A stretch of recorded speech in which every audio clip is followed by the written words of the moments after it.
friends, welcome to the Sandy Suggest channel. So our next topic is variables in Java. Variables are used to store data that can be manipulated within a program. Example: integer type age equal to 22. Here age is a variable which is defined by user and have its own data type and value. So once again, variables are used to store data that can be manipulated with a program. Each variable has a data type that determines what kind of data it can hold and what operations can be performed. Each variable has data type. It is a data type. We will study about it data types in next class here.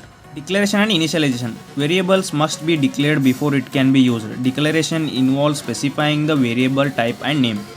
Here it is a variable. We assigned a data type as int.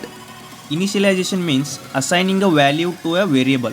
We assigned 20 as the value for num, that is variable name, and it has data type integer. So next is types of variables. There are three types: local variable, instance variable, and static variable.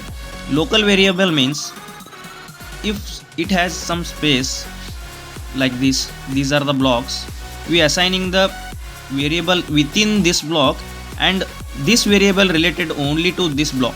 This is called as local variable. Second type of variable is instance variable, which is also called as non-static variable. It is defined inside the class but outside the method or block. We will study in upcoming classes while we do programming. The third variable is static variable, which is defined inside the class and outside the method, but it is only defined only once and shared among all the classes. So it is called static variable.